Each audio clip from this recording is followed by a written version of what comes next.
Hello, everyone. We are back for another episode of ZTV, which I'm super excited about. And in just a moment, I'm going to be adding in my very amazing friend who is going to be talking about their healing modalities, activism, their gifts as a medium, and having and having the intuitive inclination to be able to speak up on spirit babies. Hi everyone, how's it going? For those of you who are tuning in right now, let me know in the chat, where in the world are you tuning in from? Are you in the United States? Are you outside of the country? I know I was talking to someone earlier today and they said they were setting their alarm because they lived in South Africa and they were going to tune in at 3 a.m. So let me know in the chat where you are tuning in from. Hi, Ancient Eyes. Hi, Crystal. Hi, Shawnee. Happy Monday. Texas. We've got Texas. I love that. We have so many places. On the last live, I think, folks were from the UK. We've got folks I feel like Texas actually comes up a lot. Miami, California. In just a moment, if you are just tuning in, no matter what platform you are on, Azure Stewart, an amazing person, is going to be joining in just a moment. I'm really bad at multitasking, if anybody can notice. Okay. We also have San Jose, California. I love that. You're not too far from me, friend. Mississippi.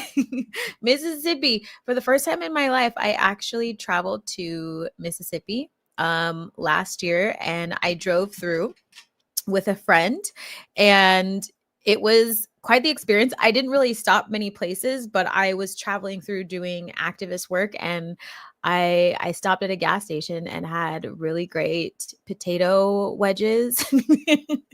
And I also got a ninja star because why not? Let me see here.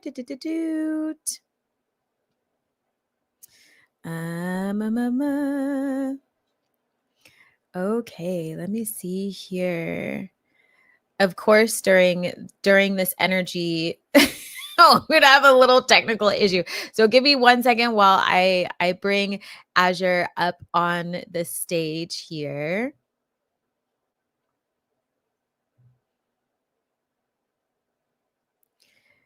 This is funny, y'all. How are y'all doing today? Let me do this real quick. Hang in there, folks. Potato babies. I love that. Crystal, it's your first live.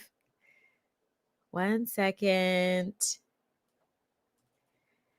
For some reason, I cannot see Azure, but I know they are backstage. They said they are. 1 second, everybody.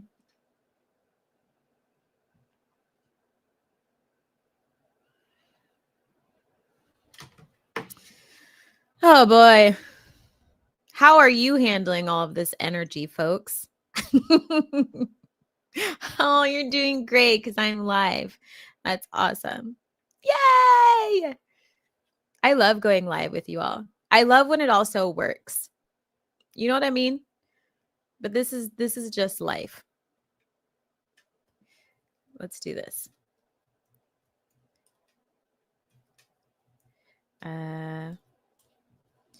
Let's try this one more time, and then I think we should be good. And also, if you haven't submitted any questions for Azure or for myself or ZTV, you're welcome to do that. There is an anonymous link in the description that I'm going to be using going forward, or feel free to drop them in the chat already. 1 second, I'm here. She's gonna log back. She's gonna log back out and log back in. I love this. You just gotta love it.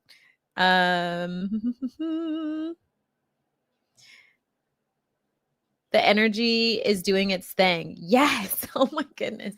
I feel like that's in the last couple of days, but I love that like y'all are so patient. So thank you for hanging in there. Their screen is black for some reason. So we're just gonna ride with this energy. How are you all like handling your manifestations? I'm just gonna ask you that while we wait for them to log back in, and hopefully I'll be able to see them. We're messaging on the side if you're wondering why I'm looking around. It's clearing energy. It's clearing energy. We're going to get this going, folks. I promise. I'm so excited. Maybe it was just so much excitement that I broke it.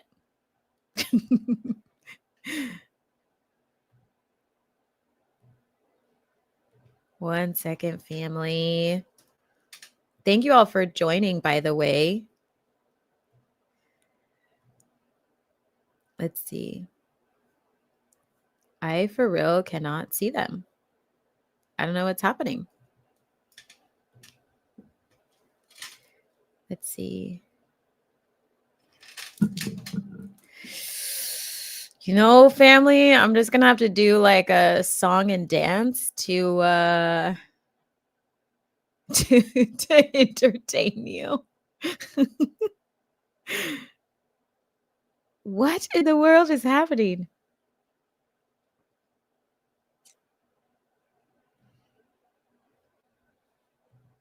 Family, tell me all about you. What's your favorite color? Someone tell me a knock knock joke.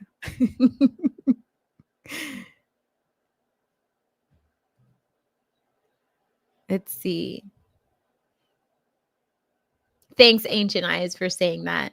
Ancient Eyes told me I could take my time. It's fine. Thank you. I'm currently asking and manifesting things I've been hesitant to ask for. Nothing is too much. I am worthy of all the good things. Yes, you are, Shawnee.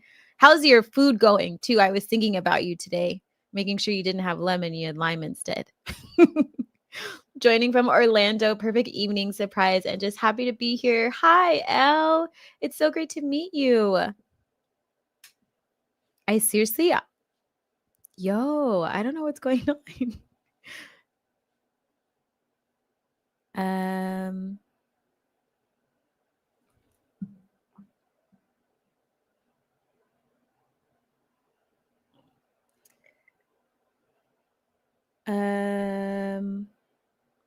That's so strange. She's there. I can see a photo.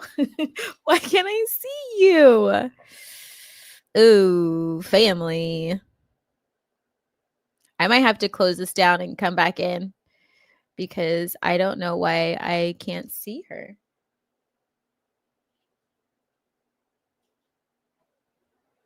Everybody else, tell me what you're manifesting. Tell me what you're manifesting. Should I sing a song? You as well. You're such a beautiful soul. Thank you so much. Orange. What's my favorite color? My favorite color is, I love all the colors, but right now I've always loved pink. I don't know how to, what in the world? Only the host can see you. They're invisible. This is so strange. Ideas.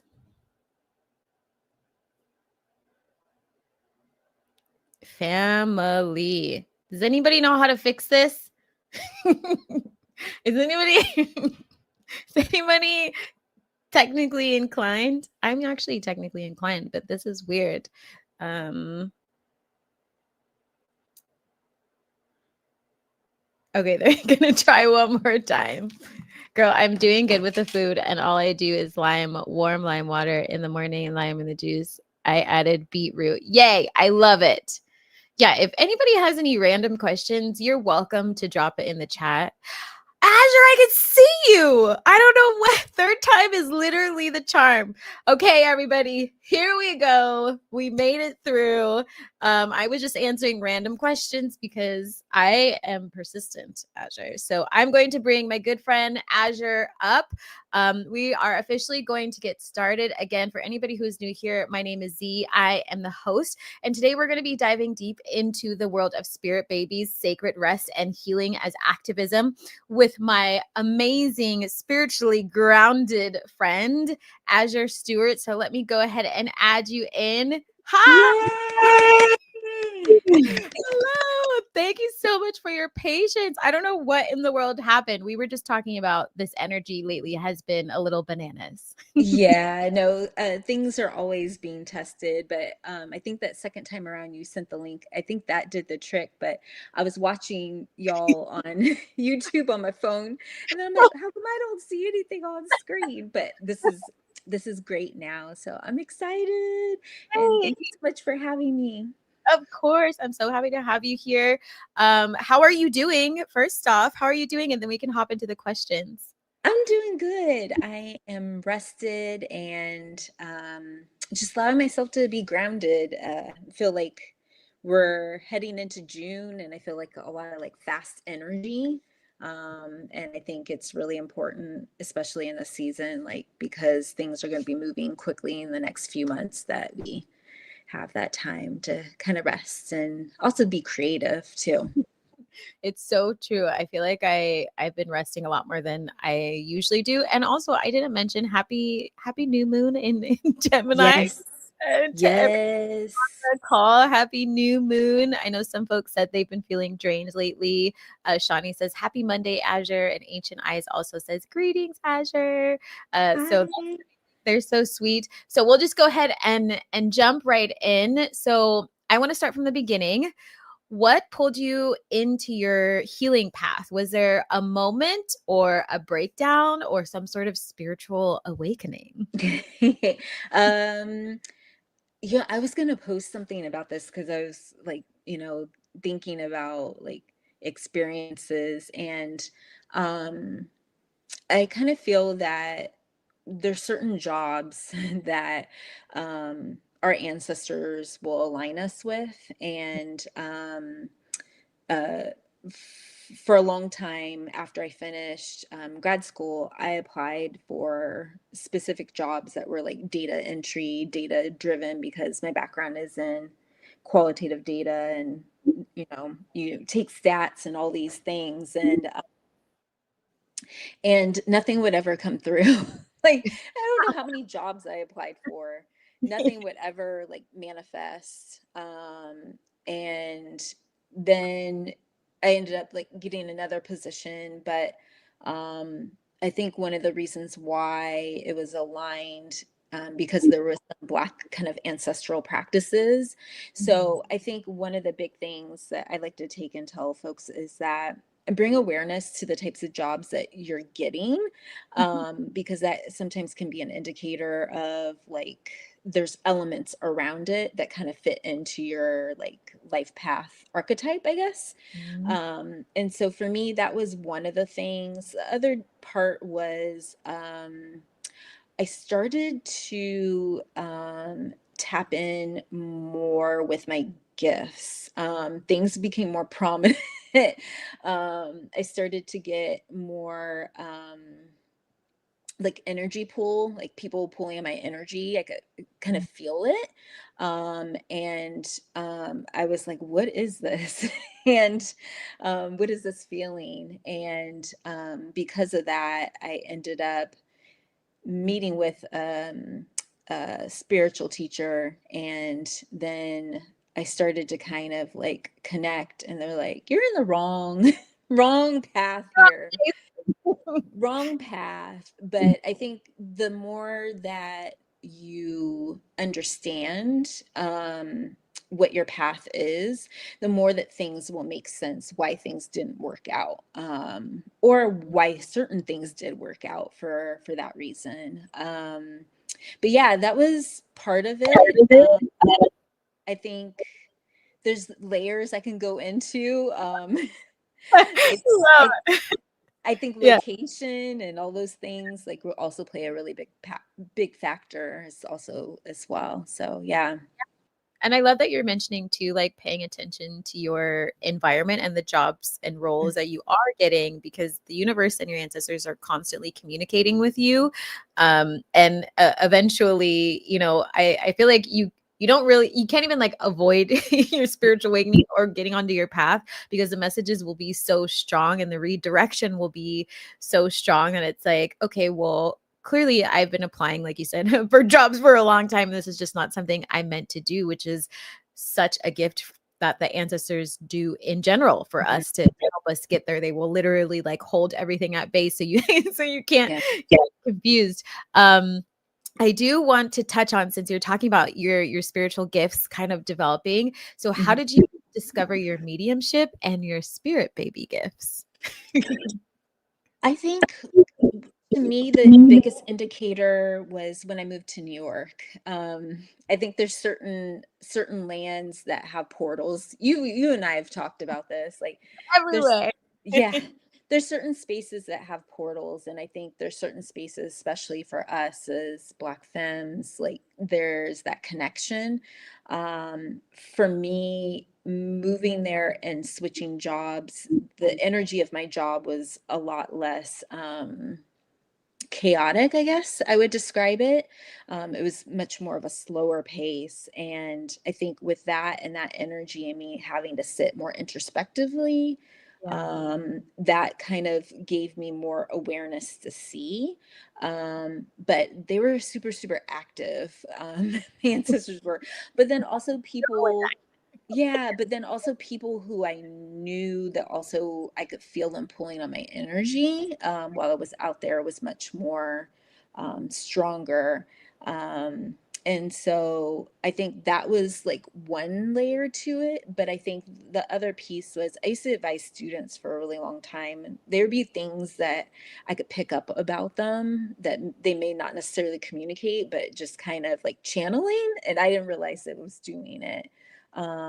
And so I think those are probably like the more visible aspects, but I know there's things when I was younger that for sure, like my sister and I talk about, like, oh, we've witnessed this before. And it's like, have you really witnessed this before? Or is this like, coming from a dream into reality? And so not really having a language for that. And then finally meeting a spiritual teacher that does have a language for it. It's like, oh, okay, I see. So, yeah. Yeah. Um, Go but ahead. I still feel like I'm grappling with the title of medium because I'm kind of like, oh, Hey, but don't run from it. I know I'm embracing it. I'm working on embracing it, and been working through like my own healing journey and the own blockages that I think also in the past kind of prevented me from being fully in it, which I can talk more about. But yeah, that kind of New York kind of pushed me in a different, more realm, like 4D and 3D, like dimensional dreaming and like reality. Like it's wild. And yeah, and so the spirit baby piece came along the more and more I'm figuring out like what my spiritual path was. Then, some of your teachers will be like, yeah, you belong working with kids and you belong being a doula, and also your ancestors are doulas, and but also too, so that kind of makes sense. And then kind of combining that with learning how to read cards and that aspect, but also too, I feel like kids naturally kind of gravitate towards me. Mhm. And I think that's also a sign. I tell people, like, see how you see how people engage with kids. Like they like you, like they really like you, and they'll make that very apparent. And I also feel like, because you're also a healer as well, because our energy is very high vibe and also kind of light and that kind of angelic energy. Kids will tend to kind of come to us, animals too as well. Hi Jay, nice to meet you. um, And so I feel like those things kind of like give us a signal to be like, hey, okay, I really do belong. Communicating with kids, whether if they're in the 3D realm or spiritual realm. So yeah. I love that you touched on so many amazing things. First off, I love New York, and I feel like we've talked about that many Yeah. times, and just how cool it is that you're always going to be led to different parts of the world to be able Hmm. to activate your gifts, like you were mentioning, because the land is different, the energy is different, the history is different, and as you were speaking, it was reminding me of how last year I was traveling around so much, and everywhere I went, my gifts were like literally Hmm. exploding everywhere. Hmm. One of those places was New York, and I love, love, love New York. So I feel like there's a different type of like Black femme Hmm. community there that thrives there, and we communicate in in a very different Hmm. way. Even though for some people, when they get into that city, it feels fast. For us, it doesn't Hmm. feel fast. It just feels normal. Um, Yes.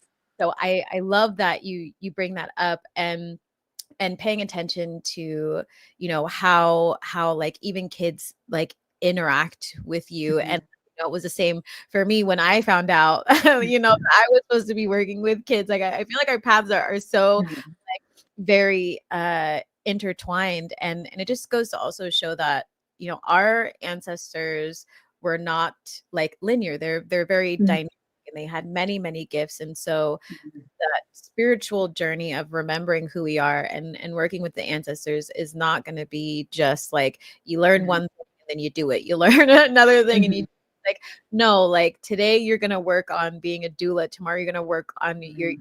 candle workings, tomorrow you're going to work on cooking and like Yeah. all like they're always teaching you. And you hinted towards this around your journey to like accepting your Hmm. gifts and healing. So what did that really look like for you to like Hmm. step into your knowing and feel comfortable receiving them? And to be honest, I feel like we're all constantly learning how to feel more Hmm. comfortable with our gifts, but what was that really like for you? Yeah, I think part of my journey also too out in New York was I just got introduced to other Black femmes who are also healers.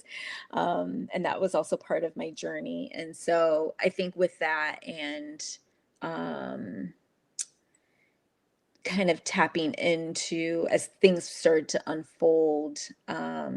When I left, I was kind of like, okay, I kind of like have a little bit of a footing of what I'm supposed to be doing, but it wasn't fully like unraveled. And then I started working with other different healers, not Mm. only just in the spiritual realm, but also like physical, mental, so mental health, like each different person, I feel like kind of caused me to elevate in a different way.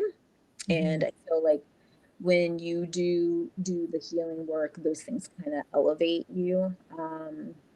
And I think part of my acceptance with it was learning how to be seen, because I think that's also something as Black femmes and just Black folks in general, because of our experience here in the US and how our ancestors have been treated. Yeah, Being visible could be dangerous great, for them, great. right? But it also being visible in the sense of like also people not wanting to see us and then also too, like I was sharing with another friend, sometimes you have family members who are very uncomfortable because you know things about them and they're like, how do you know? And you're tapping into those medium things, and sometimes those family members will be quick to kind of like adjust you. And because of that, sometimes that will block you. And so I feel like those are kind of like the three things that I kind of had to work through um, to Mm. kind of like allow myself to be seen. And because my ancestors are always like, I want you on camera. I want you, I That's want you, gotcha. yeah. I want you to be out there. I want you to share your gifts. I want you to help people. And I kind of feel like my yoga training, I took that before I moved to New York and I finished it. And then coming back to California, them kind of putting me in situations to teach was kind of like my starting phase of allowing myself to succeed. If that makes sense. Yeah, that makes so much sense. And I don't believe I mentioned it earlier for anybody on the live. Like Azure also comes from the educational space. Uh, Hmm. they have this remarkable energy. I call it like being a seeker. Like you have this capacity to tap into energy, but physical knowledge all of the time. Like I feel like anytime I have a question that feels too abstract, I'm like, I bet you Azure would know. like, He's gonna pull it out from the sky or like from the earth or like whatever it is. And also I just want to say thank you for, being really open and vulnerable with your journey and navigating family. Like I feel like that is one of the things that comes up quite frequently on this page and in Z School for the Gifted. And for anybody in the chat, like feel free to share your experiences with how you've been navigating that space with family members or friends and opening up your gifts. And I'd love for you, Azure, to share like one thing that you always do for yourself that helps you step more into your like your embodiment of I'm at these are my gifts, I'm accepting this and feel really good about it regardless of your Hmm. environment. I think more recently now because I'm reading tarot, so it's kind of like, all right, we accepting this. Like, we're gonna go live and doing spirit baby readings. Like I did one of my first ones a couple months ago, and had someone that booked. I didn't hadn't really offered a lot of it on my IG page, and then Mhm. I was like, wow, someone that's booking, they're really ready, and I'm like, okay, I guess it's like ready or not. Like here we go. Um, and yeah, I think the biggest piece, like one of our spiritual mentors, who I'm referring to, but they always say, like, your gifts are not for you, they're for other people. Um, it's Yeah. for us to use them to help other people. And when you start to kind of reframe it in that kind of sentiment, then it kind of takes the pressure off of you. And it's Yeah. more like, hey, okay, I need to do this to help other people. And yeah, so I'm putting myself more out there and being like, hey, this is what I have to offer. I'm doing tarot, I'm doing astrology readings, I'm doing all the things. So yeah. Yeah, I feel like there's so much power in taking action for yourself, Mhm, right? Like, when I was developing my gifts and still developing my gifts, there mhm, was no way, and there is no way with anything new, you're not gonna be able to grow or expand unless you actually dive into it and mhm, try like every single day or try once a week and see what works, see what doesn't work, or see what's uncomfortable for you so you can kind of yeah, evolve them and step into the energy. mhm. At first it does feel quite uncomfortable, but then Comfortable. but then over time, and I was thinking about the first time that I went live with my tarot and just like, oh, should I like say this or like are people gonna show up? Like there's so many thoughts or even with workshops, like Yeah. healers hosting workshops. I remember Mhm, holding space for someone who was quite crushed that no one showed up to their workshop. And I'm like, mhm. you have no idea how many workshops I've done that nobody has has Yeah. seen. But it's okay because at the end of the day, when you can heal that part of you that's Mhm, not validate who you are mhm, based on folks around you, you can step into your gifts more clearly and remember that you're here to be of service, mhm. like mentioning. So I do want to touch on your Reiki yoga practices because I know there's a lot of practitioners on the channel as well. Yeah. So I would love for you to explain to folks what restorative yoga is and how they could implement it. Yeah, and if anyone has questions, feel free to drop it in. Be glad to answer. Restorative yoga, I describe it more of the grounding practice of yoga as one of the genres. Like it's beyond just yin, right? Because you'll have yin and yang, and then it's kind of like I think it's its own vibration in itself. Um, and teaching it, there's certain folks who don't like it because I feel like it brings up certain energy in them if they haven't worked on it or resolved certain things.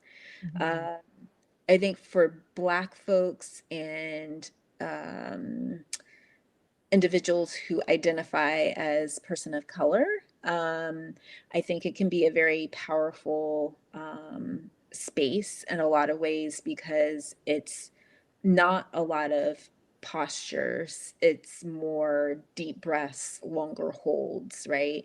Um, and also to um, really like fiery postures to the non-active postures as you finish like the sequence of the class. And so that type of practice really induces rest. And I feel like in a lot of ways, it's a type of class that kind of helps folks who like us as Black folks have a nervous system that's always over hyperactive. And that's partly what we've also inherited from our ancestors. It's a practice that can allow that nervous system to kind of calm in a different way. And I think having that kind of experience can be really powerful for folks who don't sit still or have never sat still, which can be really uncomfortable. Um, Yeah.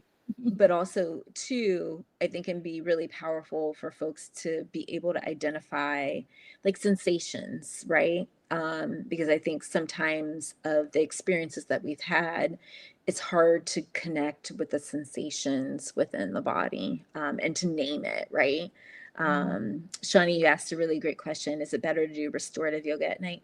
Yeah, I've taught restorative yoga in the evenings, and sometimes like I like to have a really like dark room and put like those candles, like those battery candles, and I like to make it really warm and blankets and tons of pillows and props, right?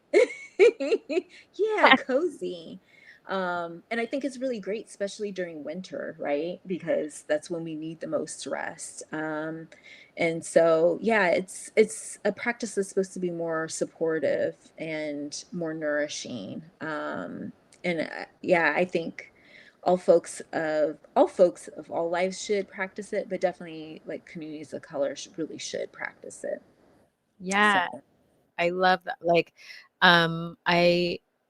I do want to mention I have multiple thoughts going on right now. yeah. Azure will understand what's happening in my brain right now. I just want to say that I love that question. And I will also say that I had the pleasure recently of attending one of your classes, which was amazing. Thank And you. in the rising, which I completely loved for my own energy Mhm, because I am a fast, fiery energy and I mhm, like to drop into my body and slow down and do all the things and you know having it um in the rising after like shortly waking up like really allowed me to calm down the rest yeah. and be able to nap. So I feel like it's such a beautiful, like versatile Mhm, practice to introduce into your life. And I also like that you know touch on as like folks of color, like our nervous system is different. mhm, So we may not need all the time like going to a vinyasa, which you mhm. know I teach vinyasa, but I also teach yin. And I I feel like, you know, vinyasa for me sometimes helps me get to restorative, you Yeah. know, I have the energy goes somewhere. Like I have to like get it out of my body. Otherwise I'm in restorative. Like um oh go ahead. Sorry. Yeah, I'm like a person that doesn't like to be rushed. So for me, it's like, yeah, it's okay to go vinyasa class every once in a while, but I'm like, can we just like take a nap and can we just like pass out and drink our water and just move, at our own pace, right?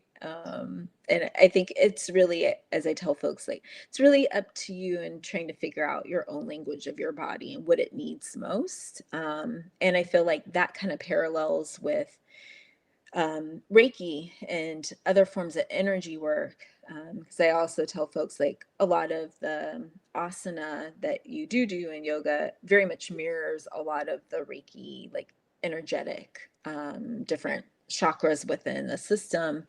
And so the more that you can kind of learn those languages together, then you can kind of figure out like kind of how to work the body in a different way.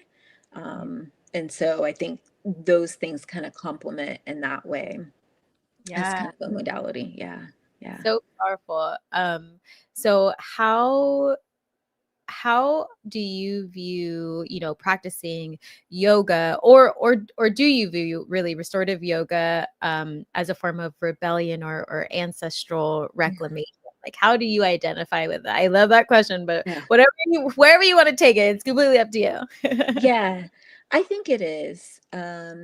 Especially as Black femmes we're taught to do all the time and to do for everyone else. And so when you're doing a restorative practice, something that's slow, it requires that you actually have to nourish yourself, right? But I think the other piece is we don't talk enough about the experience of oppression on our bodies and how that shows up.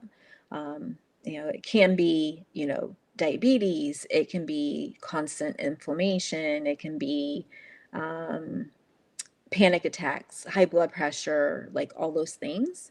And Mhm. so doing something like restorative yoga is very powerful in that it kind of fights with the capitalistic type energy, which is move quickly, do, right? And if you're learning to kind of rest and be more of in a restorative feeling state, and I would say more of a feminine energy, that really kind of allows you to have your own ownership and autonomy over your own body. And so I think that's also where kind of the activism around your body and your needs and expressing those needs and building that language as you practice restorative helps you make sense of like how you need to advocate for what your body needs, if that makes sense. Yeah. Yeah, that makes amazing sense. Having that deep connection to your own your sovereignty, right? Like our Mhm. ancestors, for many of us, were captured. Mhm. Lives within us as well. So being able to remove that energy from our lives in whatever capacity we can is quite liberating, and introduces that path of reclamation. Yeah. What so Ancient Aya says, how do you find the confidence within self regarding spiritual workings? Did you slowly Mm. find it, or was it a moment? Was yeah, it a moment where you immediately flipped the switch? A little bit in both. I think your ancestors have a way of telling you what they want you to work on. Uh, Z's laughing. There's a variety of ways. um, I think one of the bigger things for me is I notice like how my abundance flows, like my money, things start slowing. That means like what I'm doing, they're not liking it, right? And they're like, we want you to focus. We want you to alchemize and focus in a different area. In my circumstance, they they want me to do this more full time, and I'm still working, but um, they have a way of facilitating that who comes towards you. And I would say, like when I lived in New York, I was just in search of a yoga home, a place to practice, and I looked for a Black yoga studio. Little did I know the person that I would connect with read cards. So, and then because they read cards, then they had other friends who had other gifts that also brought dropped me gems on like what I needed to do next, right? And then also to using your intuition. Like one of my spiritual friends who also has given me a lot of guidance, I ended up going to a spiritual store like randomly in Manhattan, randomly. And they focus more on numerology and astrology. And so, because I sought that person out, or I had that feeling to go to that space, and I saw their picture on the page, I'm like, okay, that person right there. They were able to kind of give me more insight of my gifts. And so I feel like a lot of ways your ancestors will send you or put you in opportunities to, either a shine your shine your light and your gifts, or also put you in connection with people. And it's not by mistake why they put you in connection with those people. They have some sort of gift or thing that you also need to collaborate with them to work. I'm also want to say that, we often, many of us, our generation, do work in therapy or have gone to therapy and mental health. And I think one of the biggest fallacies is that, I often feel like many of us stay with the same practitioner, Yeah. doing our therapy work. And, I'm under the feeling is, as you continue to work on those pieces of your healing journey, sometimes that therapist kind of times out on your timeline, like they help you to that growth. And so I was working with one, and one of my friends who will drag me in reading was like, they were like, you need to switch therapists. And I think it was for a reason, because the person I ended up working with integrates actually, a lot of, ancestral spiritual practice through their therapy. And so because of that, that's where I started to read cards, and it was for my own therapy. And so, own healing. And so I feel like I mentioned, you'll get put in positions to do the healing work, to meet people, to connect or help, or also to kind of help elevate you. And I think that will be like your confirmation, of why you're doing certain workings or not. Yeah, I kind Yeah. of like to think of it as like a spiritual Mhm. railroad. Like Yes. we have our way of communicating without communicating. And Hmm.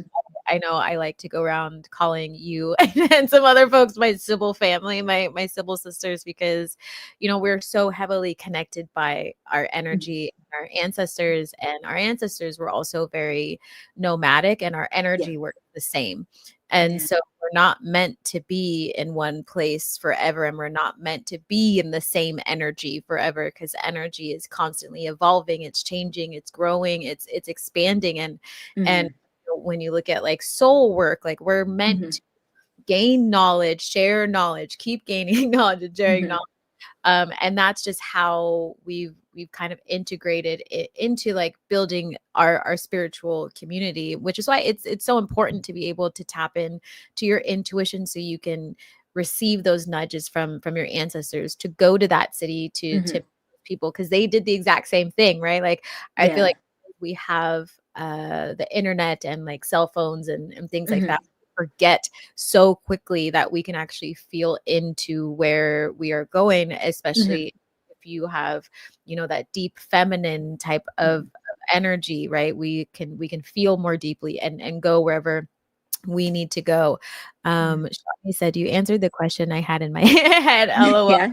I was wondering about spiritual readers and if you outgrow them. Yeah, Yeah. completely. Yeah. And it's always good too to Hmm. and you totally share Azure. Like I have quite a big network of Hmm. different healers, because I will outgrow someone, and then maybe down the road I might visit them for like Hmm. 5 minutes because they have something to say, and then I'm like fully out of there, right? Yeah. Like, but that's how you kind of surrender to the Hmm. path. And your ancestors will, like you mentioned, like will always Hmm. bring you the right folks into your life Hmm. to kind of help out. And feel free to add anything else before I Yeah. ask you another question. Yeah. I think for me, it's not so much outgrow. I think it's more, There's certain spiritual folks that have certain gifts that can get you that nugget for that period of time for whatever your ancestors are trying to get at. And so I kind of feel like you don't just have one spiritual person, but like if you have someone that is really great at connecting to your ancestors in this energy, then that's a good person to see. If you need more on like the guidance of, like in my case, like I do a lot of like coaching and getting people to be more creative and thinking about their ability to be outside of systems, right? Then you would go to someone like me. Or if you have, I have another friend who's just sole entrepreneur, like that's a really great resource. And then like Z has like kind of a little bit in all of them together. So like, I think you pick or you work with the spiritual teachers or readers that I think get you to where you feel like you need to go. And I think also some of it is you also taking the initiation and figuring out like, okay, this isn't really getting me to where I feel like I need to go intuitively. And I know that I need to kind of venture down this path, and seeking, seeking, seeking people, um, seeking people who can align to that. And my biggest thing that I was taught working with a spiritual worker was, in my own like healing work, was be curious. This work is really about being curious, and not so much like being told. It's being curious to figure out, okay, how am I interpreting my experience with what's going on, or what sorts of things do I know that I'm attracting, so that I can work in that. um, I also want to say, like, too, a couple weeks ago, like I was getting treatment, and the person that I work with for Reiki, they're like, it's great, you have all of us as conduits to also connect to your ancestors, but your ancestors also want to talk to you directly. So sometimes they'll just be like, yeah, we just want to cut out the middleman and we just gonna contact you directly. So Right. Right. so it's also a little bit of that too. I love that. It's whenever they do that, it's the funniest thing in the whole wide world. Kind of like that day when I was like sitting and drawing, and then it turned out to be like your ancestor, and I was like, hey, they're trying to talk to you.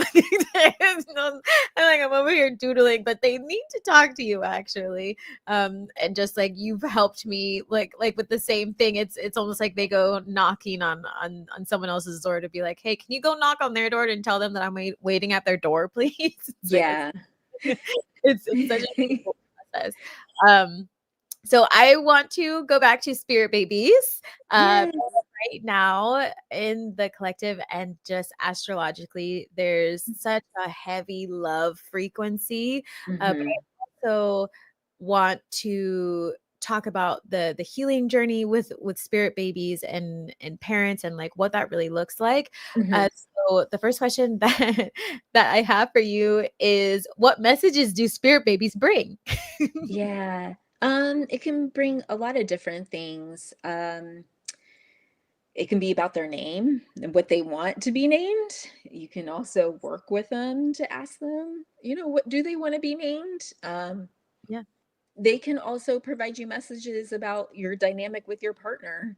Um, I I think the piece that folks don't really understand is that um, when we are having children, it's not just the physical, right, aspect of having kids, but there's a broader kind of like ecological map of things that have to work together in order to bring that child earthside. And part of that is also too, like what you're doing, Z, with your School of the Gifted. If you are someone who made the contract before you came earthside to be a healer, and you're not doing healing work, guess what? Ancestors aren't going to bring a partner for you. They're not. Right. They're not gonna, have you bring a child, out. Also, if your ancestors don't like the partner that you're with, they will also make sure like there's not a child that will come through. Right. Um, but also too, the baby may not also come because there might be some unsettled wounds, right? That also have to be addressed. And so part of the communication could be around those three things. Um, I think I had one client that had done multiple rounds of IVF. When I was reading for them, I was like, I'm pulling the devil card. I'm like, are you obsessing about this? Are you like having those obsessive thoughts, you know, around pregnancy? And she's like, yeah. And but I also said, you're was pulling some other cards. I'm like, and it's asking you to kind of connect the spiritual to the earthly. Like, are you doing any spiritual work? No, but I'm seeing visions, and I kind of try and close off my third eye. I'm like, it's coming through in your dreams, and and so you got some work that you need to do, right? And so like it's it can do those things. Shawnee had a great question. What is a spirit baby? So I can answer this question. So all of us were spirit babies before we became in the physical form. Our spirit, which is energy, chose our parents, and we also all chose to be born at this time, right? A lot of things going on, transformative. And when we're conceived, right, that energy with the physical body is kind of fused within our parents, um, and then up pops us out, and we make a contract before we come earthside of what we're gonna do here in this physical form, right? And that's the other piece too, is if you're not aware of what that contract is, then you'll have some blockages. And so yes, we're all spirit babies. We all decided to come. Some of us came, a lot of us came, a lot of us are healers in this time period right now. A lot of us are activists or doing things generational, cycle breakers. We decided to come during this time period to reset a lot of the things that are going on right now. And so, yes, we're all that spirit baby. And I think that's also where astrology comes in too. Like we choose our birth date, like our time period. And I think it's a good thing to kind of touch on that in the birthing sphere. Like people are very like pushing to have a child born at this time, and sometimes the baby is resistant, and maybe it's resistant because it's trying to stay to the program that it decided to Right. come, right? Yeah, it's um fact. yeah. And then also too, like us as our own spirit and our baby, like we know what our parents are and what things that they can give us in this life, right? And also what things that they, you know, may have wounds that may be impacting them that we also have to work to kind of heal. So there's kind of this contract between child, parent. It's not this passive thing. So yeah, yeah. I love that. Spirit babies are such a powerful like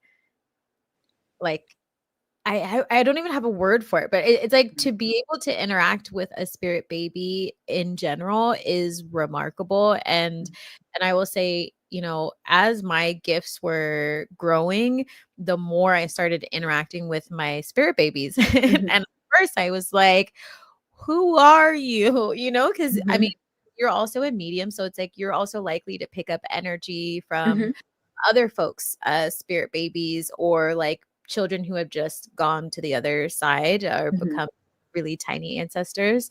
Yeah. Um, and it's really, really beautiful because there's been times where, you know, I felt like I was doubting myself, or I was like going Mhm, through a womb healing, or like doing things with love, and the spirit babies just pop mhm, up.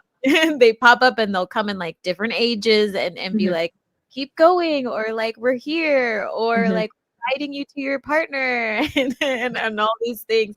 So it's such a beautiful thing that I feel like is not talked about enough Mhm. on YouTube or in the spiritual realm, like how beautiful that journey is. And also being a doula, I love that you mentioned just that spirit babies will stick to the plan. Spirit Mhm. will stick to the plan, which is why it's always in divine timing. And I Yeah. feel like the best thing that anybody can do when they're trying to conceive is to give themselves grace and rest, Mhm. to create an energetic container that's actually going to be receptive to the baby's energy as they are traveling from the stars. So Ancient Eyes said, how do we remember or view this contract? Is it possible to feel your baby's heartbeat in your chest, almost like they're saying, I'm here, don't forget about me, question mark? Yeah, the first one, it's like we mentioned before, our contract. So, um, I'm doing a workshop this week, later this week, and one of the things that I often remind folks, I'm like, so what are the things that you feel like your work flows in? Like, what are some of those gifts that like you do that allows you to flow, right? It comes to you naturally, easily. I mean, Z can do a reading. I can do, um, but you can go to a reader or someone to kind of pull cards and be like, "Hey, what sorts of things should I be doing?" Right? I feel like what's not discussed enough is our contract in a lot of ways can also be ancestral. Like a lot of the things that I'm doing, it's other ancestors had elements of it. So I really also encourage folks to do kind of like an ecosystem kind of like archaeological dig, right? Of who are like family members within like both sides. Are there specific patterns of things that they like to do or types of things that they like to do? Like my dad's side of the family, birth worker totally comes through. My mom's side of the family, I think that's more where the medium kind Mhm. of the energy bending kind of side comes from, but they also really work with their hands and they're artistic, right? Right. And so, having that understanding of your ancestry and lineage, along with doing readings, can kind of give you that insight. And that's where the healing piece is really important. Is it possible to feel your baby's heartbeat? The way that I've seen them is more in orbs, I guess, like little light orbs. Of like energy. I don't know with you because your vision of sight may be a little bit different, Z, but I think how people see it can look very differently. Um, yeah, and they'll come to you like with messages or especially if they want to be named something, they'll pop up depending on like who the partner is. Sometimes I alternate between a boy and a girl, so depending on who it is, right? So yeah, I don't Yeah. know, Z. How do you see them? Do you see them as orbs of energy too, or? So it's very different because I feel Mm, like since all my gifts kind of happen at one time, it mhm, comes in many different ways at one time. So mhm, in the beginning, it was a lot of like signs and symbols about that person, uh, mhm. or that spirit baby. Well, one of my spirit babies is actually a person who passed away who's coming back. Yeah.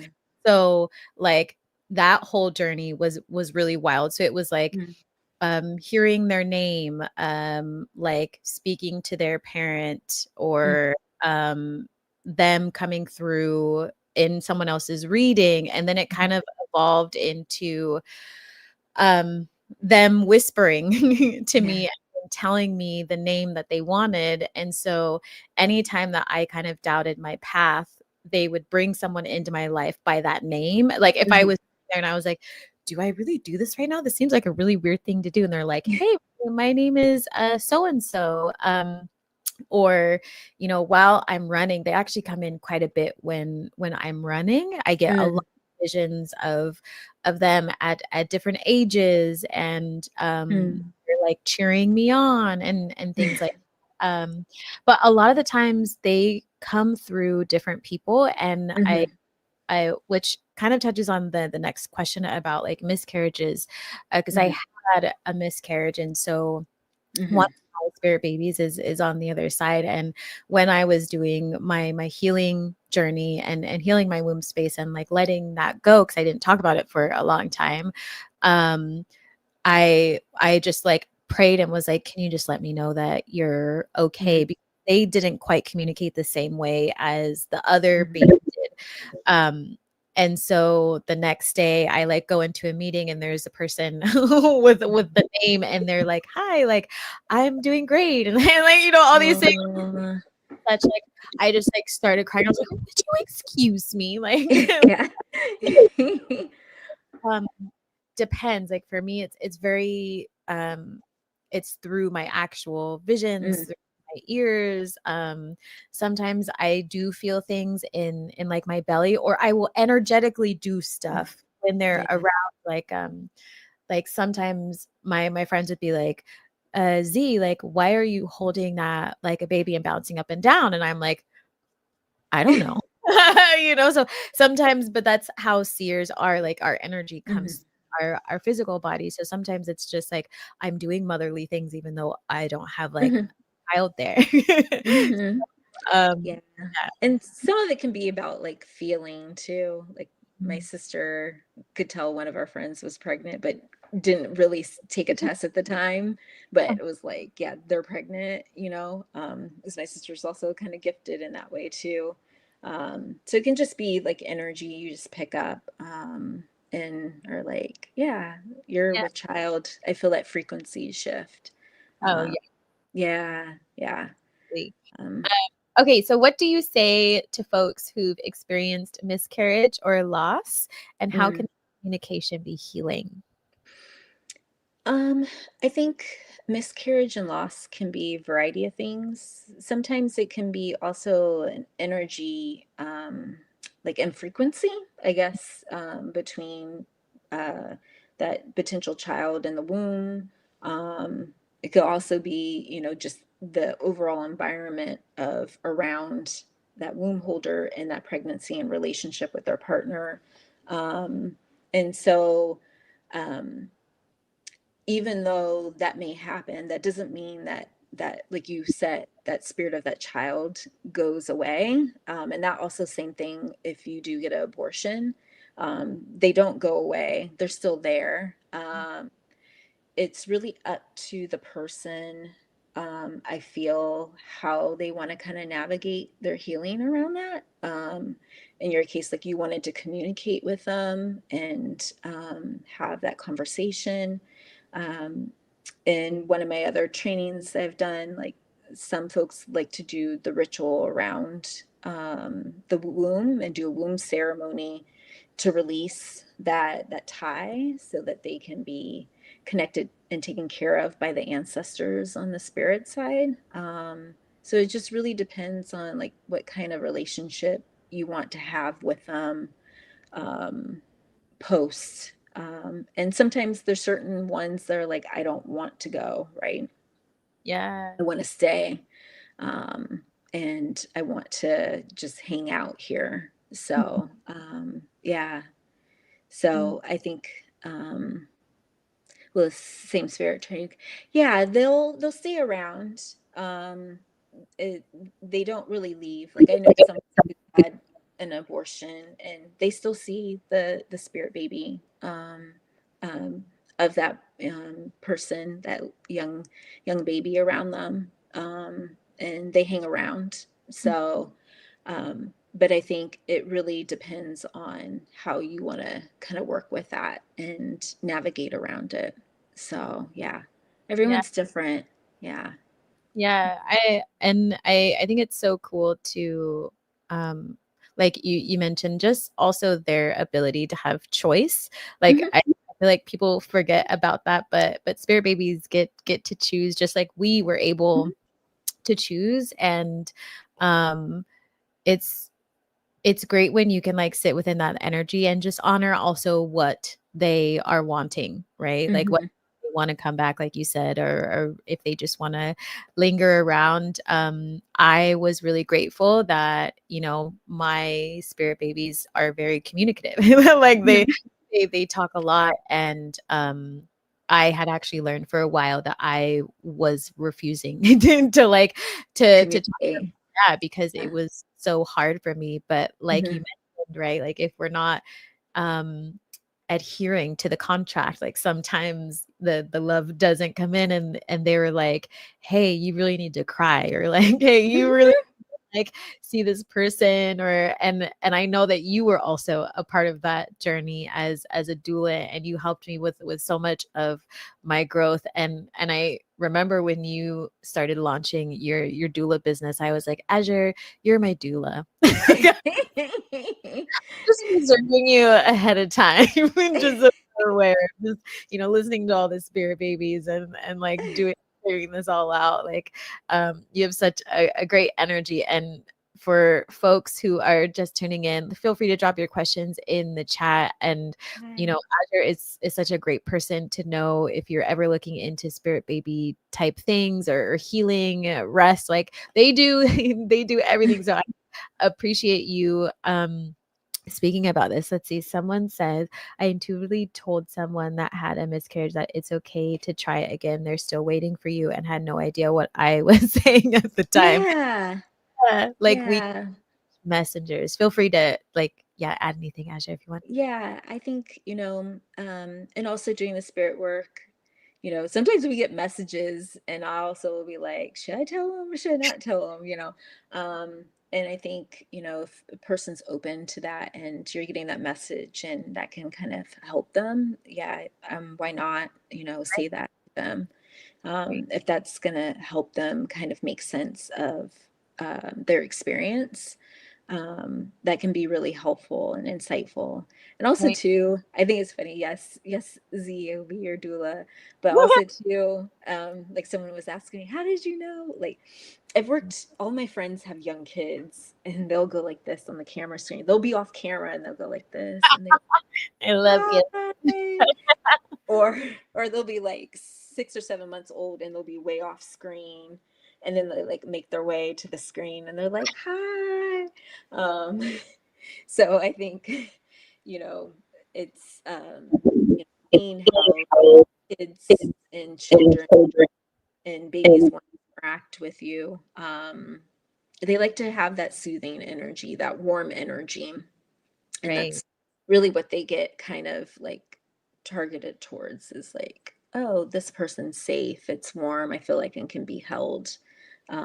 They'll be more likely to be like, hey, how are you, or hi, like I feel like it happens so much, and I love seeing it, like, in other people's lives. Like when I was in Costa Rica, someone was like, I really want to have a baby, and all these, and she was holding someone's baby, then there were like 5 or 6 kids just running around her. I was like, well, I would say you're ready. yeah, Like, like I would definitely say you're ready. And just thinking about how you're saying our environment will reflect back to us sometimes, our path as well. When I was doing my healing and like opening myself back up to have children again, I thought about how, like, almost my entire life, like, I was constantly running youth mm, groups, like working at women's shelters and working with children, and like it's always been in my life, but I had never really seen it that way. And now, yeah, doing children's books and all this kind of stuff. So pay attention, folks in the community, to like really start piecing it together, as Azure had mentioned. So I do want to ask you about specifically your activism, because you are such a powerhouse.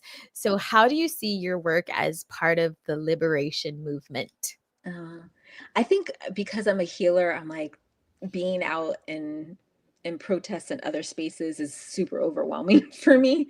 I'm very sensitive to folks' energy.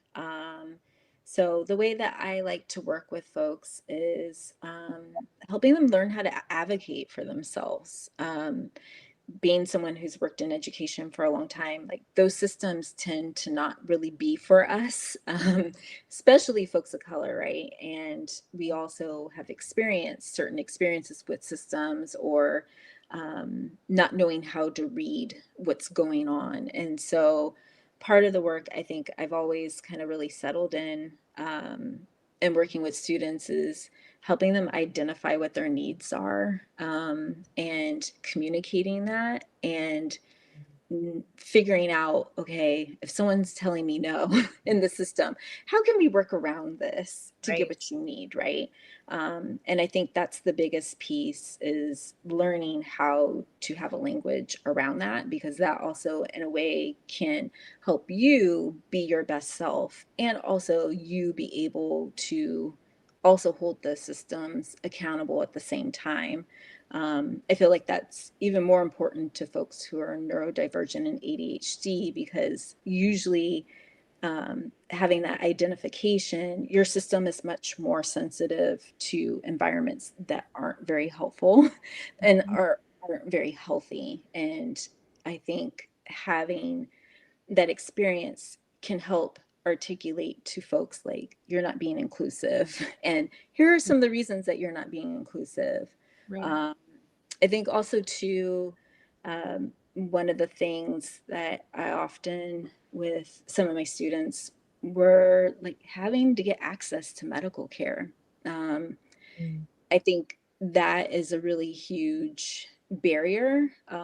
It's not only financial, but also how to work the systems Right. to get the care that you need. And I feel like that's part of the doula work is, hey, here are some systems and supports. Here's how you can navigate and you can get care.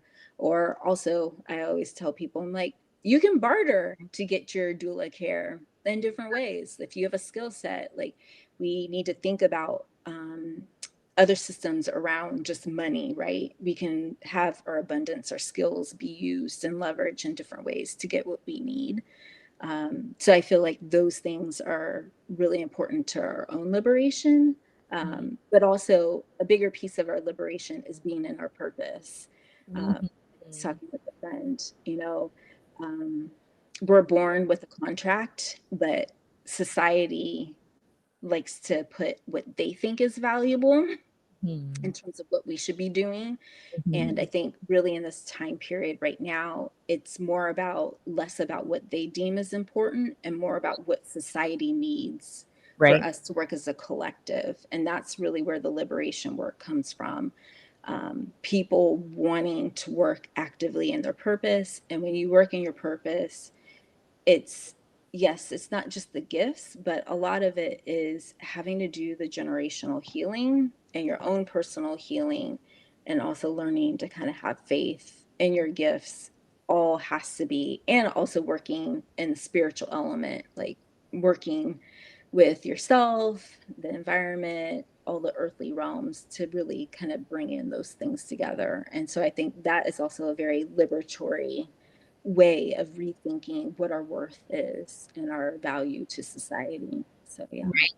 That journey of reclamation in and of itself is that liberation, as you're saying, right?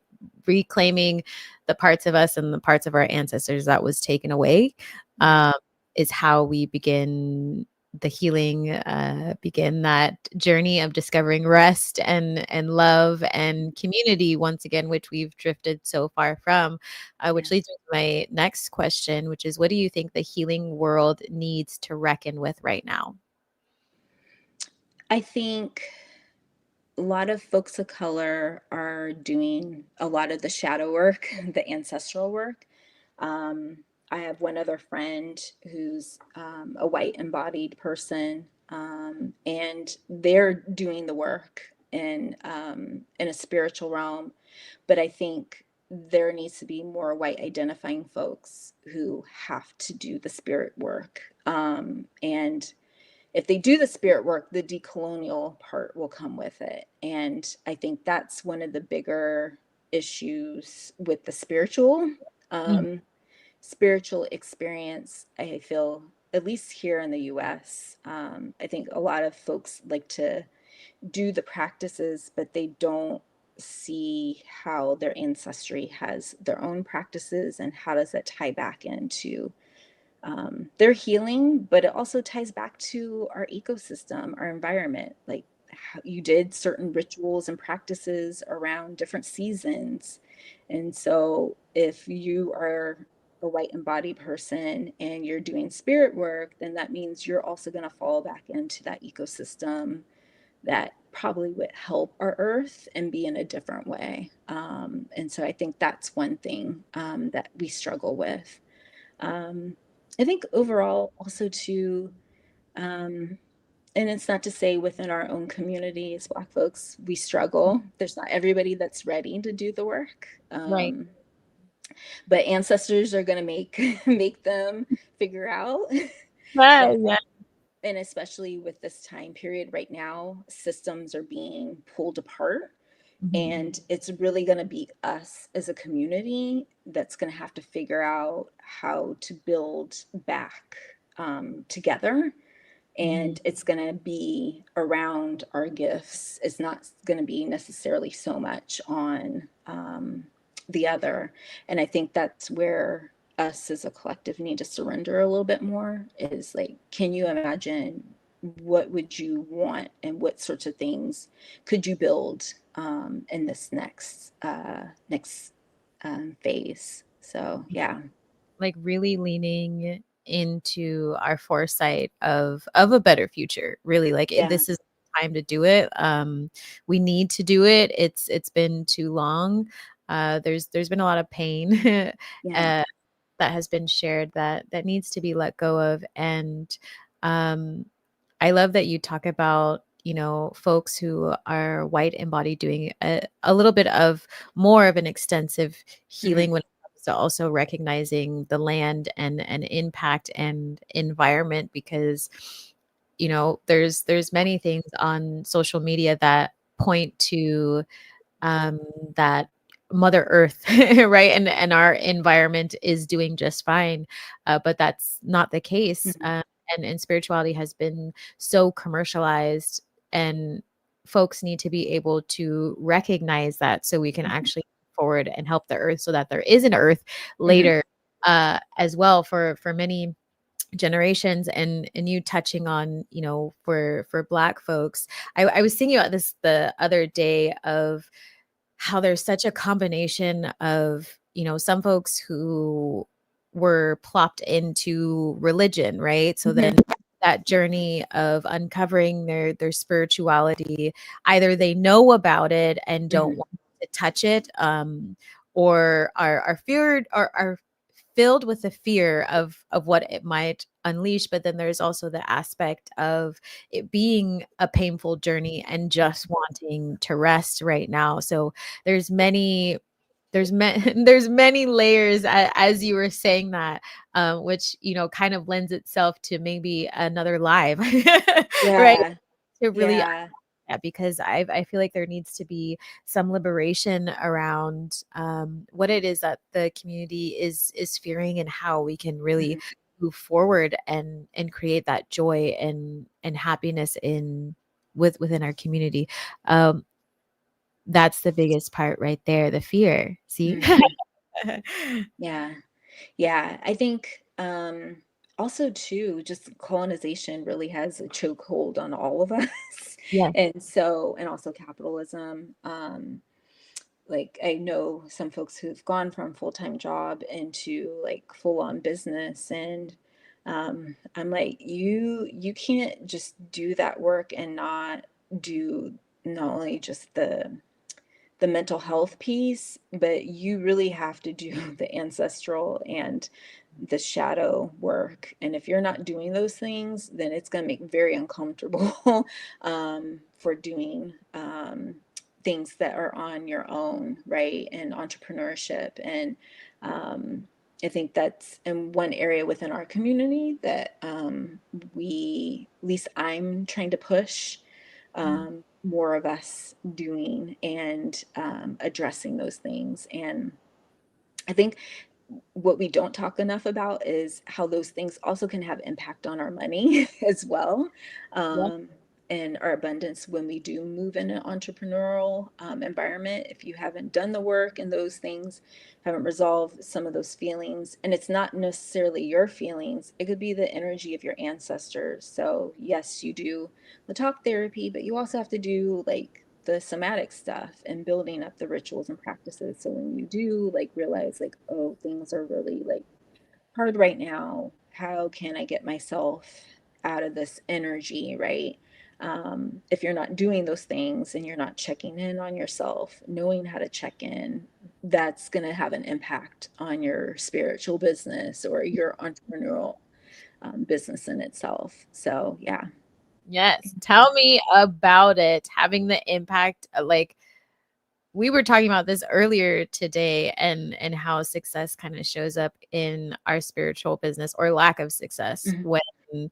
when we are filled with so much fear. And as someone also who, like, I have a blended family of folks who Mhm. are spiritual but also religious, but then were religious because they had to hide. And so Yeah. me being fully in the spotlight was quite frightening, for myself, and like having to put in the extra work every single day with my Mhm. rituals, sitting down with my books and my herbs, and healing myself and putting myself into the earth, and like calling on ancestors to help me, and releasing Mhm.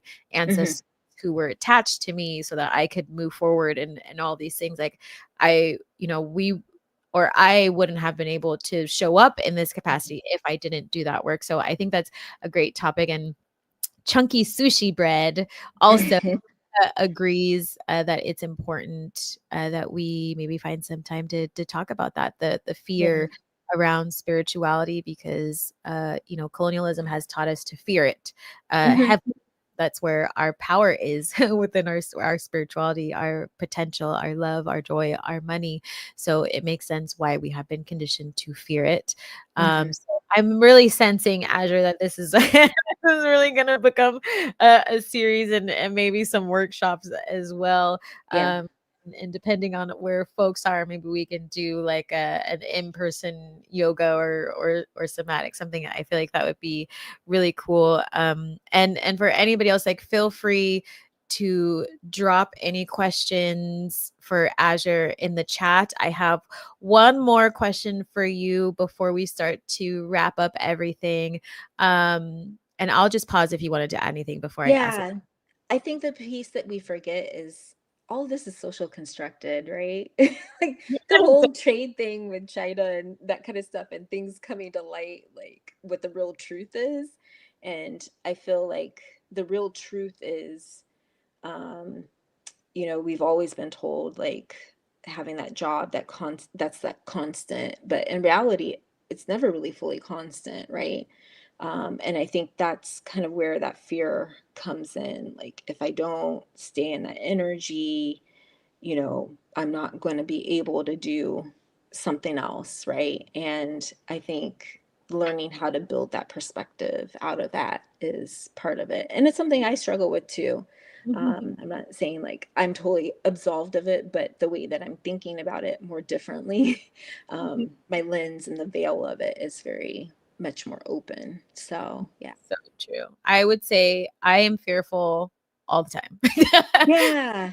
And I think that just comes with growth as well, like, and reaching a new level of stability, or scaling your business, or trying something new, and also acknowledging the things that are going on in the world, Mhm. and as a person, while also trying to show up in your business, right? And Yeah. you know I had originally opened my business during COVID, so there was like a lot of isolation, a lot of like trying to figure things out. And even now, like when I do these lives, it's like, okay, I'm still scared, but like I'm gonna do it scared. I'm gonna have my calendar like cleared and out like a couple hours before and a couple hours afterwards, so I can like decompress, go yell, like pass out, like do all. Yeah. I can alchemize it, but that's that, having that knowledge of self that you were talking about earlier. Ancient Aya says reprogramming the mind can be exhausting and challenging. Yeah, it can, but we wouldn't be born right now if they didn't think we could do it. So I think that's also part of it too. Nice job. Mic drop on that one. It's Yep. so true. It is exhausting, yes, but it gets easier and it's one of the most rewarding things. I feel like I wouldn't change my spiritual journey Mhm. for anything. As hard as it's been, Yeah. like like you mentioned, ancestors compressing your money like so many times. Like, and I can hear them say something about it, like, don't you buy that person something. And I'm like, oh, well, and then it's like, deny. There goes my money out the window. They're like, did we not tell you? And I'm like, why does it have to be like this? Though it's like I wouldn't trade this journey for the world. Like, as wild as it is, I love my ancestors and I know Mm. you love your ancestors, and I love that our ancestors talk to each other and send us messages and like put us on lives, and now we can help more folks. So my very last question for you, and then you're welcome to share whatever it is you would like, is where are you finding joy and rest as resistance? I think where I'm finding joy, it's always with family. I also feel like doing this journey and being a part of the spiritual journey, you also kind of have to awaken family and history and those kinds of things. And so, like, having fun going back and like hearing stories I hadn't heard about family or folks I've never seen pictures of. And that kind of also helps, like, you make sense of who you are, Mm, and your experience. And, um, I think it helps everything make sense. So for me, I think like family and that kind of stuff keeps me grounded and excited. I love to go exercise, walk, mhm. food, making food, being around friends. Food. I want to The food. food. She made soup last time I was over there, and I was like, "This is delicious." And then she gave me the rest. I was Yeah. keep going. I Sorry, sorry. love, no, it's okay. I really like cooking. So for me, that's like also like my spiritual kind of tap in, but that's something like my ancestors, major femmes within my family will always do. And that was our way of like relating to each other and those kinds of things, having memories. Yeah. And I think it's just like the little things like you kind of savor. You're like, oh, wow. Okay. Mhm. Um, can I be more present and just like tapping in a little bit more and being okay with that? But for me, it's also learning. Like you said, you're always seeking. I'm like, I just love to learn. I You're think like, because I'm a life path 7, so that is kind of like the thing. Like you like to continue to learn, yeah, so and challenge yourself. So yeah, great. I love that choose. you are spending time with uh family, because that is huge, and I feel like on every spiritual journey we are going to be faced with the difficulties of family, but there's Yeah, also healing that needs to happen as well. Like, that's also why we're here, and you mentioning that we will awaken our family, just like hit on the nose. And just yesterday one of my family members was like, can you give me a tarot reading? And I was like, did you hi? you know I can help you, don't worry, and it's just like out of the blue, and you're like, okay, wake up, I love this. yeah, Yeah, sorry. Someone said, growing up, I felt very connected to what I would say now were my ancestors. But now, as I get older, I feel a complete disconnection, as if something was severed. Could this be regained? Am I overthinking it? yeah. I think it's something you can be reconnected with. I think my question is, what is it that you stopped doing when you were younger? I think part of the thing, especially with young kids, they're more intuitive, and also younger years are more open, right? But I think, are there certain things that you weren't doing? Like one of my friends, I'm like, did you do an altar for them? Like, have you Mm. stopped doing those rituals or things that would bring them to connect with you? I think that's one of the biggest pieces, because when you stop doing those things, and also if you overwork and you're overtired, this also goes back to your business and your energy. If you're overworking and overtired, not able to be really present, you're probably missing messages. You may not be disconnected. It may be more that you're just not picking up on the messages that they're trying to communicate to you. Yeah. Um, and so I think that's my question. What is your life like right now? Yeah. Yeah. That's like a poor, a powerful statement. My brain is like, whoo, trying not to think about all the ancestors that are coming to the screen right now for you. Or like Hello. I know. Every time Azure's around, I like to say it's like ancestral conference. But I love that you mentioned that, because when folks begin, their inner child work, that's when they can start to remember as well, like what they were connected to. And I was thinking about this the other day, and I had made a list. So I'm adding on to what Azure is saying. Like, I made a list of the things that I used to do when I was younger, because kids, like you mentioned, are so close to the veil. And every rising, I would dance to the sun until it was fully up. I would greet the sun every single day, and I would sing, and I would like, and then I would go outside, cover myself in leaves, and, and like do all these things, right? And then I realized, like we realize as we get older, like I'm just like sitting on my phone or behind a screen, and so we have to kind of like nudge each other out of the door to go connect with your ancestors, because yes, your ancestors will find you inside, but your ancestors are heavily outside, heavily outside, heavily connected to the earth, heavily connected to where you are your most happy and grounded, and that is with Mother Earth.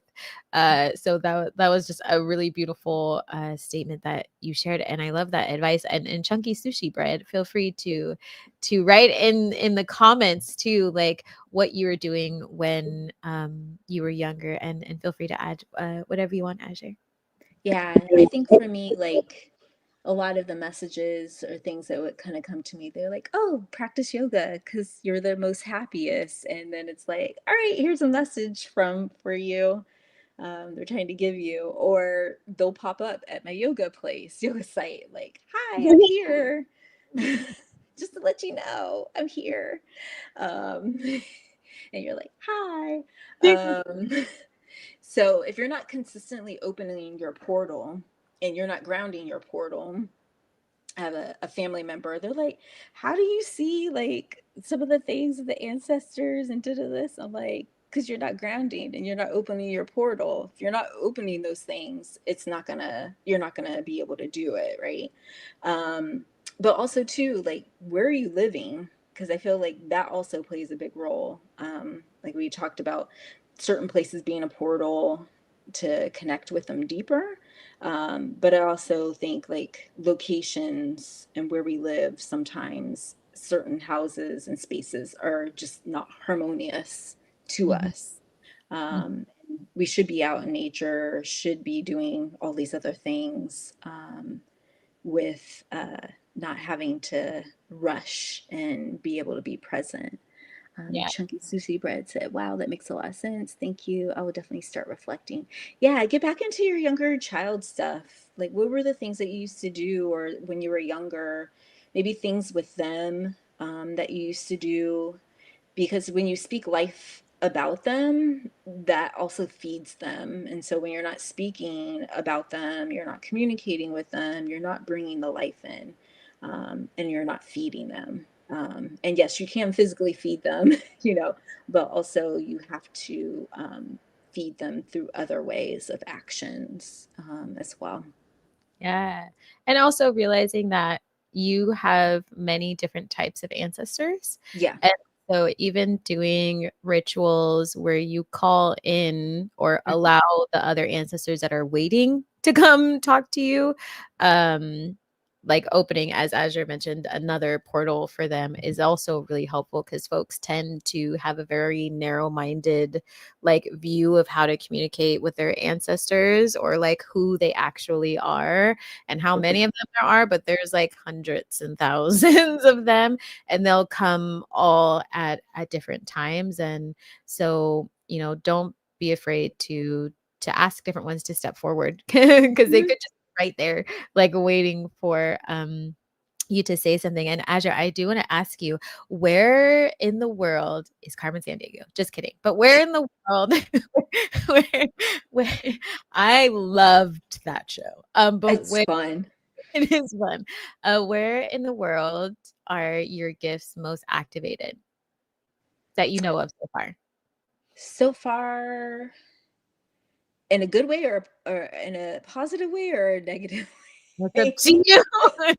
You. I think there's certain land here in like California that for me I could pick up like really dark energy and not in the best way, traumatic energy. Like you and I have spoken about certain places Right. where there's been a lot of harm, and the way certain people arrive and the way that your energy can move to be in and out of that place. For me, I lived in one spot. Like if I moved there, it took me every single time to get out of there 3 years energetically, as a portal, right? To be able to usher in somewhere new. So I think there's a part in Central Coast down like that sits for me. It's a very stagnant place. But I think like for me, that was very open was New York. Even though for a lot of people they say, oh, it's fast paced energy. For me, it was just like it was like a magnifying glass. Like, Mhm. oh, hi, hello. Let me meet these people. Let me connect. Oh, you have this thing that I'm going to use to kind of connect with my ancestors. Um, Mhm. I also feel like New Orleans, it's very warm. The energy is very warm. Mhm. I feel like also, I would say New York and New Orleans, I feel like I'm being hugged, if that makes sense. That's the energy that I get, like you're held. And so whenever folks ask me like how do you decipher what's safe or not, I'm like if it feels warm, then for me that's quick energy. And talk about that in your healing, like after you've given birth to a child, you don't want to be consuming cold things, and us as general like consuming cold stuff because that creates stagnation. And so warmth is not only just holding, but it also creates that energy flow to Mhm. heal, to move, to shift things. And so that is like one of my like deciphers of being like, okay, this place is a good place to land. Those are probably like my top two. I still have more places to explore, put on the map, because I'm like curious to see like as I get to other places, like what opens up in those portals. Um, oh yeah, you're in New York right now. Yes. Yeah. Or like what area in New York? Yeah, I feel like there's more for me to explore and kind of see like how things work. And I feel also too moving into a different space for me, and slowing down, it's more helpful for me to work more intuitively. So that's something that I'm kind of looking forward to in this next iteration is how my energy kind of works a little bit differently in different locations. So yeah, I'm yeah, getting so many ideas for future lives. I think we need to do a land one. I think we need to do a travel one. I'm just like yeah. so many fun ones because there's just so much power and love in traveling. And I feel like I fell in love with my gifts when I started traveling. And New Orleans, Mhm, I wouldn't say it feels like a hug. I mhm. feel like when I get there, it's like I've got some sort of walk-in, you know, and I'm not me. Like, I'm Yeah, definitely me, but I love it so much, and weird stuff happens, like, on TV, and it's just yeah. like it's so fun, like, discovering where we go in all these different places and how our, our gifts open up, or, like, I traveled to Miami, and then all of a sudden my creativity just, like, Mhm. explodes. Or Yeah, I travel to Charlotte, and then it's like I can't stop playing the guitar, and then, yeah. it's like these things. So it just depends on what ancestors are there. So they say, Bronx, LOL, grew up here. I agree. NYC has this welcoming embrace regardless of the fast-paced energy. It Yeah. totally. Yeah, yeah, very communal, and I think that's one of the misnomers about New Yorkers. I like to say they're kind. I think out here in California, people are nice. I think kind is a little bit more personable and more of a caring energy, Yeah. um, and more of a held energy. Yeah. I love that. Well, we are wrapping things up, Azure. So is there anything that you want to share with Yeah. folks before we head out? Yeah, it was so great connecting with all of you. Thank you, Z, for having me on. Yeah, if you have any questions, feel free to message. I think you have my contact info, but it's just wonderful to share space. And a lot of you guys had some really great questions. 'Cause I'm rethinking, like you said, Z, like land, all these other topics, like um, can be really powerful to have more conversations about for us all to kind of like make more sense and perspective. So Yes, it's been I a love. joy. Yeah. Yay! Thank you for accepting the invitation. I cannot wait to see what we have next to the community. If you all love this conversation, be sure to like and subscribe and share this video with someone who you think would need it, or maybe they don't know that they need it, and you're going to share it anyways. And I just want to also mention that coming this week is Azure's lovely sister, Ethany, Yeah. and we're going to be talking about ancestral medicine through food and actually doing a live cooking class. So make sure you tune in for Friday, and someone on the screen might be like popping in as well. I don't know who that might be. Just and make sure you turn on notifications for this page. Again, it's at Friday. It's on Friday, 4 p.m. Pacific. And if you're watching the replay, be sure to comment below what was your biggest gem or aha moment from today. Do you feel spirit babies around you, or just drop an I receive this to let me know that you have received this beautiful energy and you want to see more of this. And as a reminder, every week we have Z School for the Gifted Thursday at 6 p.m. Pacific. And if you would like to get in contact with the lovely Azure, their information is going to be in the description. They are also on YouTube, they are on Instagram, they are on TikTok, they are on all of the things. So please do reach out to them. They are such a beautiful resource. And that is it, my friends. Thank you again, Azure. Thank you to the community. And I cannot wait to see you all here on Friday. Goodbye, everyone. Bye. See ya.